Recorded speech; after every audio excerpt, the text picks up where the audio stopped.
In the meantime, the government announced today that we will not extend the travel ban on countries where the variant has been reported. Do you think this is a good idea? February 1 daw, okay na ulit. Sir, I think you're muted. Professor Rai. Naka-mute ba ako?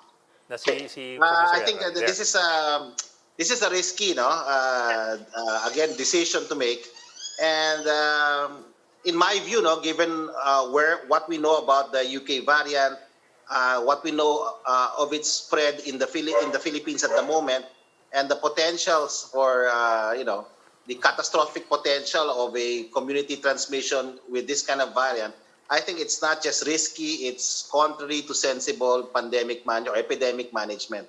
And I hope that the government will rethink its position on this issue.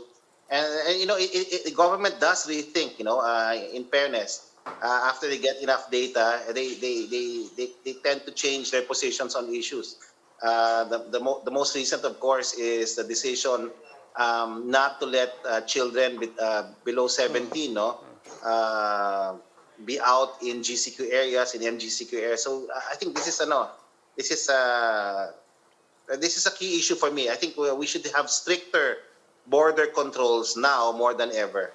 Pero Professor, this is just my opinion. February 1 is just 2 days away, and it's the weekend coming up. So any change in policy might not be forthcoming in the next 2 days.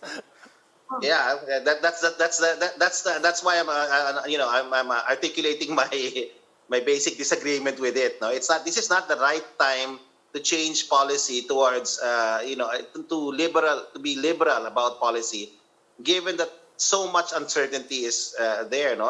We don't know if the variant is already spreading in our communities.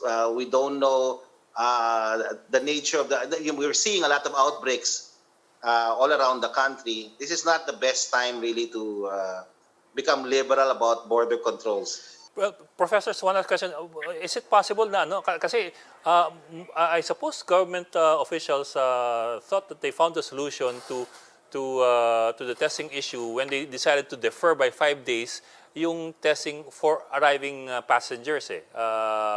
And with that, maybe they do think that with this they're able to cover now the incubation period.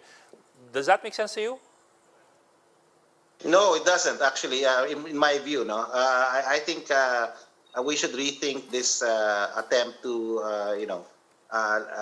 be more liberal, as far as these controls are concerned. My sense is our big pitfall forthcoming is, number one, overestimating our achievements. We're despite everything, we're still in a manageable situation, both at the NCR, at the national level. We have some problem in Cebu at the moment. We're very confident it will be resolved in time, at least largely because the Cebu local government is better prepared than it was 6 months ago. But the big threat to us is overestimating our achievements and underestimating the virus. And from a policy standpoint, whenever that we feel that happens, things go bad, and could go bad for us very quickly, given the great possibility that this variant, this more contagious UK variant, is already here and spreading in our communities. Yeah, and I'd like to add to that, in other countries, for passengers entering a region, they have a mandatory 14-day quarantine. In some countries, it's 21-day quarantine. So one of the naging pitfalls natin, I think, is when someone tests negative, then they let that person go out na. Parang, okay, you're free. But sometimes the symptoms don't manifest, or the viral load doesn't build up in that period of time. So it takes a longer time for the viral load to build up. And that's why I think we should really require yung 14-day quarantine. I mean, it should be mandatory. And we should be really strict about our border. So if they're opening, relaxing the travel ban, they should at least be very, very strict about our border policies, not let people in. And there's also the concern about some people having fake PCR test results na nakalusot. So we should be strict and vigilant about those things.